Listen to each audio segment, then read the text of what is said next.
You want to move from where you are to where you want to be.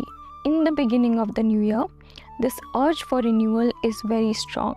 So you keep thinking about it, but nothing seems to move. What you need may not be more effort, but an inspiration coming from somewhere deep within yourself.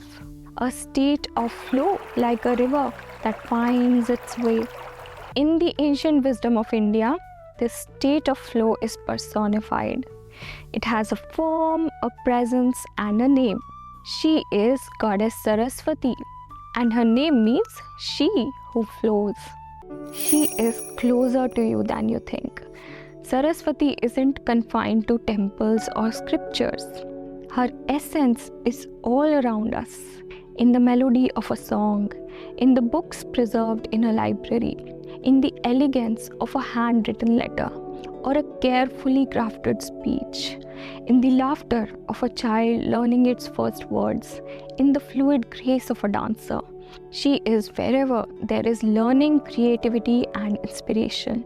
As per Puranas, when Brahma created the universe, he found it incomplete, devoid of beauty and rhythm. So to create life, he manifested Saraswati from his own essence. She is Brahma Shakti. When she plucked the strings of her veena for the first time, the sound that emerged resonated with the vibrations of the cosmos. It set the rivers flowing, the winds blowing, and beings singing and speaking. But Saraswati's essence was recognized within the human consciousness long before any formal scriptures were written. Her presence manifested through the Saraswati river, a life-giving force that inspired early civilizations. Saraswati reveals her multifaceted divinity in the Vedas. The Rig Vedas exalt her as Ambitame, the best of mothers, Naditame, the best of rivers, and Devitame, the best of goddesses. She was the best of mothers because her waters nourished crops and sustained large populations, an essential condition for urban human development. She was the best of rivers because of her movement and flow, which linked different human settlements and enabled the spread of wisdom, ideas, and culture. She was the best of goddesses because of her pure and untamed force that inspired awe, much like the majesty of Himalayas, which captivates spiritual seekers, poets, and artists even today. She is the goddess who grants thee visionary insight and inspired thought, and the goddess of speech, Vak. In the Vedic tradition, there were two divine forces that worked in unity. One was Soma and the other was Saraswati. Soma was the elixir of immortality that opened the soul to divine ecstasy and transcendence. And Saraswati channeled this divine ecstasy into creative expression, like the timeless beauty of the Vedas. Their union was like moonlight, that is Soma, illuminating the flow of the river Saraswati with a divine glow. In the Mahabharata, Saraswati was the sacred river with mystical powers. Sages like Vasishtha meditated on her banks for clarity and inspiration. Pilgrims visited her. Bathing in her water brought renewal and cleansed sense. Her presence made the rishis more receptive to divine connection. And so her banks were a desirable place for the rishis to do their yagnas, their rituals, including the Rajasuya yagna that happened for Yudhishthir in Mahabharata. The Mahabharata speaks of Saraswati going underground and disappearing, but her essence is eternal. It is always there for those who seek it. Saraswati's role in the creation of Ramayana is extremely fascinating. Valmiki, the author of Ramayana, was originally a bandit named Ratnakar. He used to rob travelers to sustain his family. One day, he encountered Narada. Narada is the son of Brahma, and he is deeply connected with Goddess Saraswati. He is fearless and sees divinity in all beings.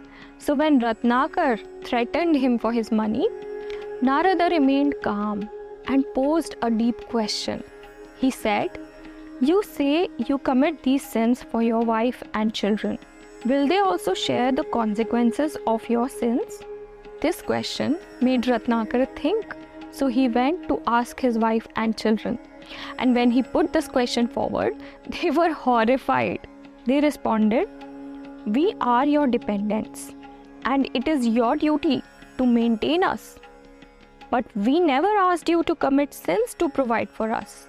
The choice to commit these acts was yours alone, and you alone will bear the consequences.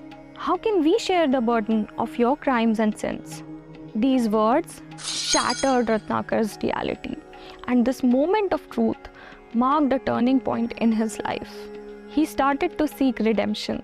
So Narada instructed him to meditate on truth and righteousness by chanting the name Ram.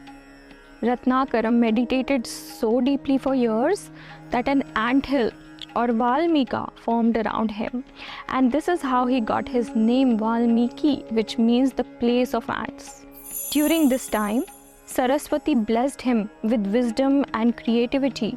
With her grace, he became the sage Valmiki who composed the Ramayana. In Ramayana and Mahabharata, it was Saraswati's grace that inspired the divine missions of Vishnu's avatars.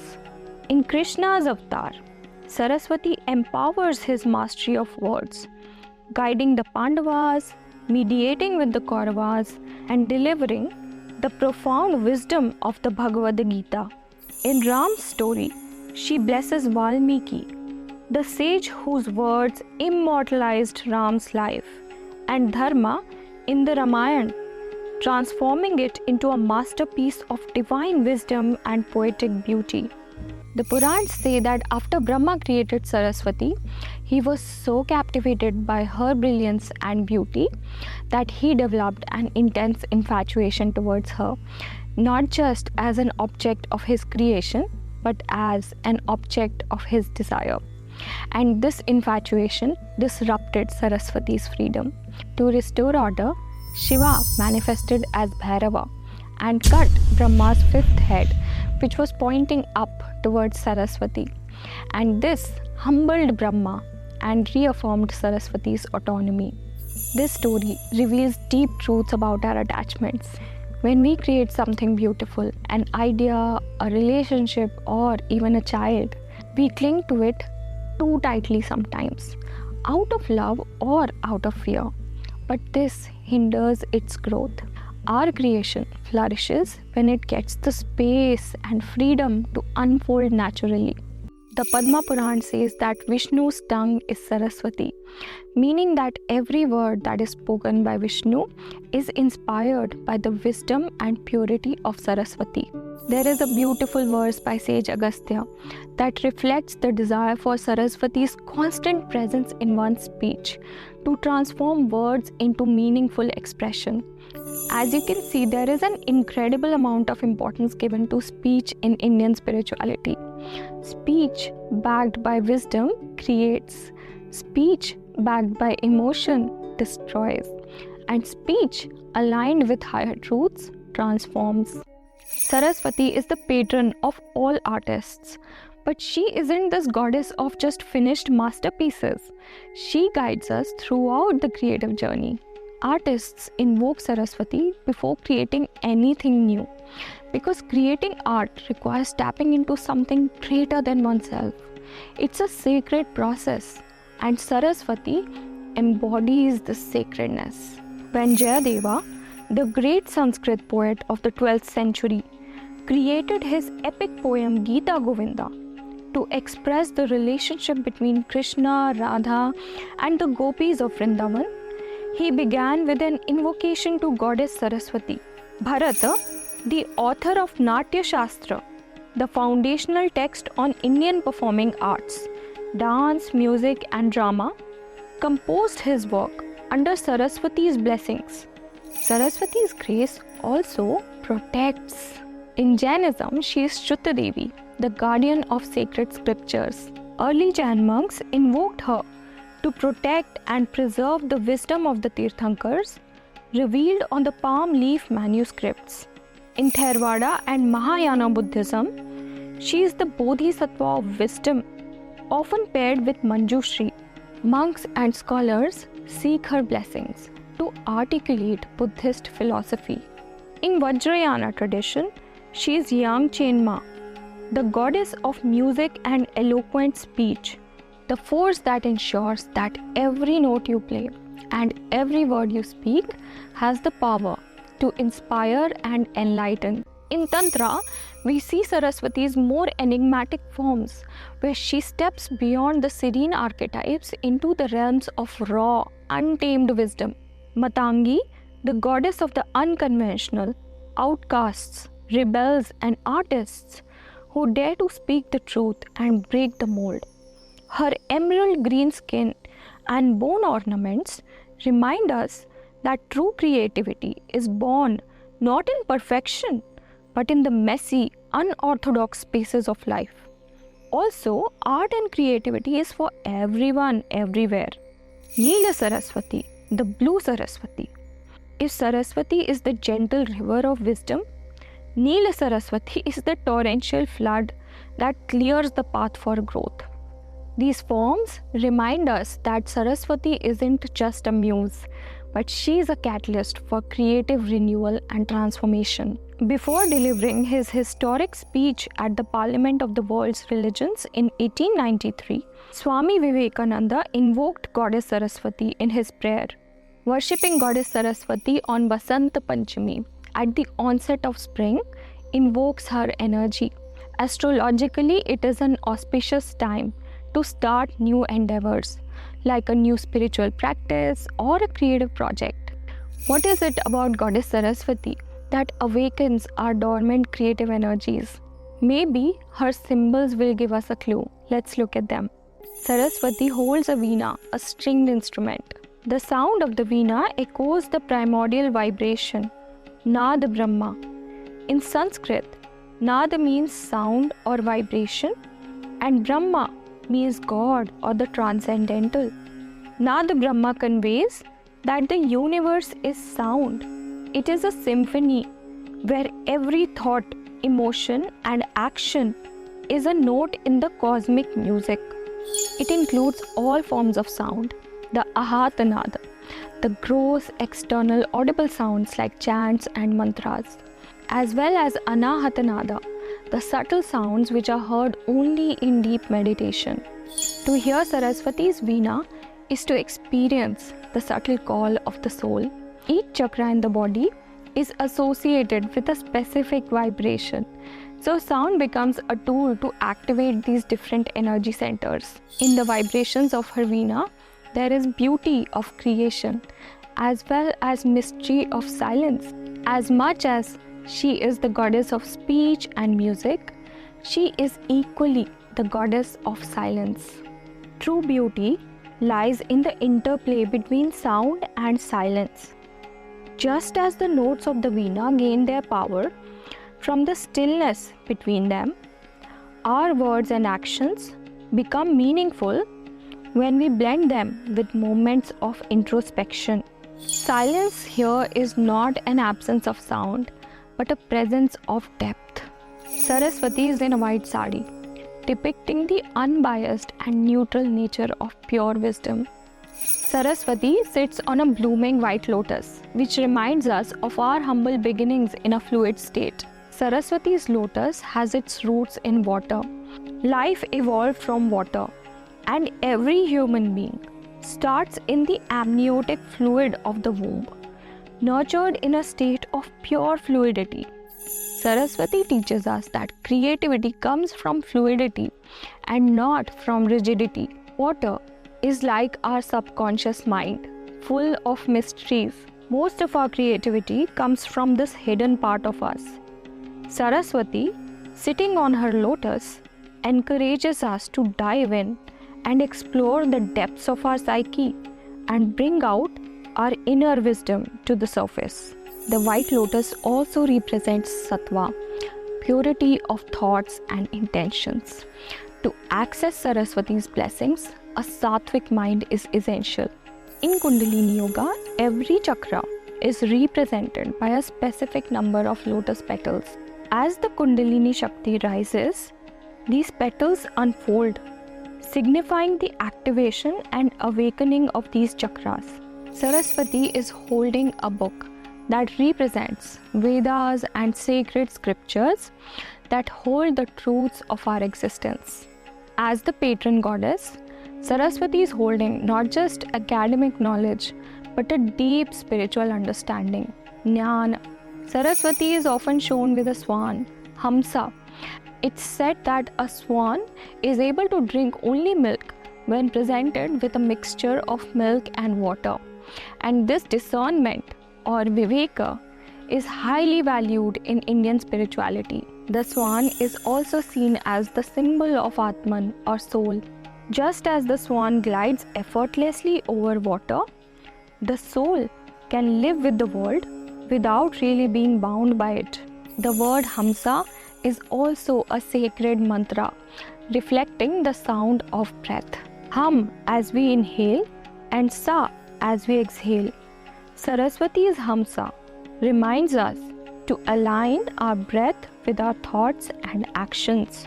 Saraswati's four hands together signify a balance between knowledge, devotion, creativity, and spiritual elevation. They remind us that true wisdom integrates. Saraswati is holding a japa mala, which traditionally has 108 beads and is used to chant mantras and prayers. The repetition of the mantra on the beads leads to clarity and stillness of the mind, connecting our intentions to divine energies. Each bead is to be touched with care during the repetition. This exercise reminds us that progress in spirituality comes with steady and mindful practice. The peacock near Saraswati presents a fascinating play of light and perception. Its feathers shimmer with brilliant blues, greens, and golds. Can you believe it? It happens due to the play of light with the unique structure of its feathers. This is a perfect manifestation of Saraswati's creativity.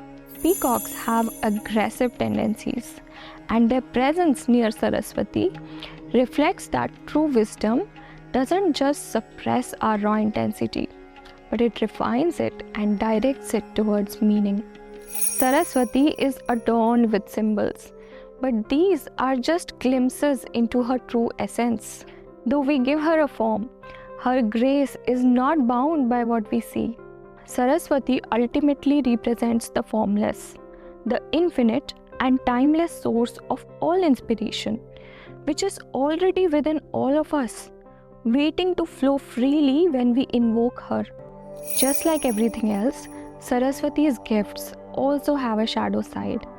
When knowledge becomes arrogance, when creativity leads to excessive pride, and when words are used not to inspire but to deceive, Saraswati's energies are being misused. In the Ramayana, Kumbhakaran, Ravan's brother, was originally blessed by Saraswati with great knowledge and intelligence. However, as he became greedy for power, he performed severe penance to please Brahma and gain more power. Fearing his strength, the gods asked Saraswati for help. When Kumbhakaran was about to ask for a boon, Saraswati influenced his words, making him request for Nidrasana, deep sleep, instead of supreme power. As a result, Kumbhakaran was kind of cursed to sleep for 6 months at a time, waking only briefly to eat. Artists and thinkers who become consumed in their craft might neglect their physical as well as emotional well-being. Karan from Mahabharata is a prime example. He was an exceptional warrior, but he became so consumed by his craft and by his loyalty to Duryodhan that he neglected his emotional struggles, such as the pain of rejection by his mother and his need for self-acceptance. His obsession with proving his worth blinded him to the injustices that he supported. Creativity, when used as an escape from life's responsibilities and from deeper emotional work, could also limit our potential.